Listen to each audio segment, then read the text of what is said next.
ಆತ್ಮೀಯ ಎಲ್ಲ ವಿದ್ಯಾರ್ಥಿಗಳಿಗೆ ಜ್ಞಾನದೇವಿಗೆ ನವೋದಯ ತರಬೇತಿ ಕೇಂದ್ರದ ಆನ್ಲೈನ್ ಕ್ಲಾಸ್ಗೆ ಆತ್ಮೀಯವಾದಂತಹ ಸ್ವಾಗತ. ಆತ್ಮೀಯ ವಿದ್ಯಾರ್ಥಿಗಳೇ, ಇವತ್ತಿನ ಕ್ಲಾಸ್ನಲ್ಲಿ ನಾವು ಕನ್ನಡ ವ್ಯಾಕರಣಕ್ಕೆ ಸಂಬಂಧಪಟ್ಟಿರುವಂತಹ ಕಾಲದಲ್ಲಿ ಬರುವಂತಹ ಎರಡನೇ ವಿಧ ಯಾವುದು ವರ್ತಮಾನದ ಕಾಲದ ಬಗ್ಗೆ ಗೊತ್ತಾಗ್ಕೊಂಡ್ರಿ. ಹಾಗಾದ್ರೆ ವರ್ತಮಾನದ ಕಾಲದ ಪ್ರತ್ಯಯ ಉತ್ತ. ನಾವು ಈ ಉತ್ತ ಅನ್ನುವಂಥ ಪ್ರತ್ಯಯವನ್ನ ಒಂದು ವಾಕ್ಯದಲ್ಲಿರುವಂತಹ ಕೊನೆಯ ಪದ ಅಥವಾ ಕ್ರಿಯಾಪದೊಳಗೆ ನಾವು ನೋಡ್ತಾ ಹೋಗ್ಬೇಕು. ನೋಡ್ರಿ, ವರ್ತಮಾನ ಕಾಲ ಹಿಂದಿನ ಕ್ಲಾಸ್ ನಾವು ಭೂತಕಾಲದ ಬಗ್ಗೆ ನೋಡಿದ್ವಿ. ಇವತ್ತಿನ ಕ್ಲಾಸ್ ಒಳಗ ವರ್ತಮಾನದ ಕಾಲದ ಬಗ್ಗೆ ನೋಡ್ತಾ ಹೋಗ್ರಿ. ಹಾಗಾದ್ರೆ ಅದ್ರ ವಾಕ್ಯ ನೋಡ್ರಿ, ಪ್ರಸ್ತುತ ಅಥವಾ ಈಗ ಸದ್ಯ. ಪ್ರಸ್ತುತ ಅಂದ್ರೇನು? ಈಗ ಸದ್ಯ ನಡೆಯುತ್ತಿರುವ ಘಟನೆಯ ಬಗ್ಗೆ ಅಥವಾ ನಡೆಯುತ್ತಿರುವ ಕೆಲಸದ ಬಗ್ಗೆ ತಿಳಿಸುವಂತ ಒಂದು ಪದಗಳಿಗೆ ನಾವು ಏನ್ ಕರಿತೀವಿ? ವರ್ತಮಾನ ಕಾಲ ಅಂತ ಕರಿತೀವಿ. ಯಾವ್ದೋ ಕೆಲಸ ಆಗಿರ್ಬೋದು ಅಥವಾ ಯಾವ್ದೋ ಘಟನೆ ಆಗಿರ್ಬೋದು, ಅದು ಈಗ ಸದ್ಯ ನಡೀತಿರ್ಬೇಕು.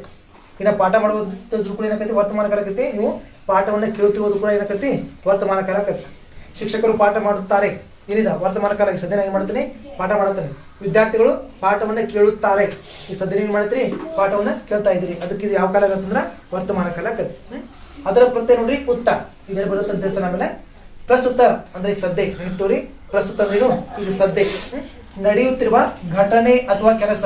ಘಟನೆ ಅಂದ್ರೆ ಒಂದ, ಕ್ರಿಯೆ ಅಥವಾ ಕೆಲಸ ಅಂದ್ರೆ ಒಂದ. ಘಟನೆಯ ಬಗ್ಗೆ ತಿಳಿಸುವಂತ ಪದಗಳಿಗೆ ನಾವು ವರ್ತಮಾನ ಕಾಲ ಅಂತ ಹೇಳಿ ಕರಿತೀವಿ.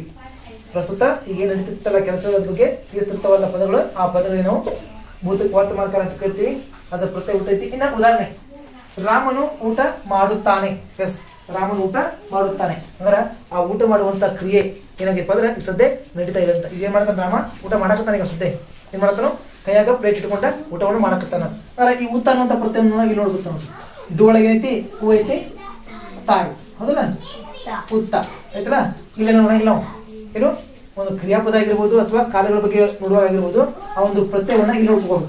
ಭೂತಕಾಲದ ಪ್ರತ್ಯಯ ದ ಐತಿ, ವರ್ತಮಾನ ಕಾಲದ ಪ್ರತ್ಯಯ ಉತ್ತ. ಇಲ್ಲಿ ಕ್ರಿಯಾಪದಗಳು ಐತಿ. ಡು ಅಂದ್ರೆ ಏನಿದು? ಹೂ. ಸರ್ ಡು ಐತ್ರಿ, ಹೂ ಎಲ್ಲಿ ತನಕ ಕೇಳಂಗಿಲ್ಲ.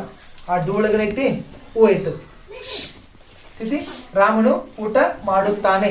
ಇದು ಯಾವ ಕಾಲ ಆಗತ್ತಪ್ಪ ಅಂದ್ರೆ ವರ್ತಮಾನ ಕಾಲ. ಯಾಕಂದ್ರ ಈ ಕ್ರಿಯೆ ಅಥವಾ ಈ ಕೆಲಸ ಈಗ ಸದ್ಯ ನಡೀತಾ ಇದೆ ಅಂತೇಳಿ ಅರ್ಥ. ಅದು ನೆಕ್ಸ್ಟ್, ಆಕಳು ಹಾಲು ಹಿಂಡುತ್ತದೆ. ಉತ್ತ ಐತಿ. ಈ ಸದ್ಯ ಮಾಡಿದಂತ ಹಾಲನ್ನ ಹಿಂಡ್ತಾ ಇದೆ ಅಂತ. ಆಕಳು ಮಾಡಿದ ಹಾಲನ್ನ ಹಿಂಡ್ತಾ ಇದೆ. ನೆಕ್ಸ್ಟ್, ರಾಧೆಯು ಶಾಲೆಗೆ ಹೋಗುತ್ತಾಳೆ. ಈಗ ಸದ್ಯ ಮಾಡ್ತಾಳೆ, ಬ್ಯಾಗ್ ಹಾಕೊಂಡ ತನ್ನ ಶಾಲೆಗೆ ಹೋಗಾಕತ್ತಾಳ ಅಂತ ಅರ್ಥ. ಸದ್ಯ ಹೊಂಟಾಳ ಅಂತಕ್ಕೆ. ಅಂದ್ರೆ ಅಮ್ಮ ಅಡುಗೆ ಮಾಡುತ್ತಾಳೆ.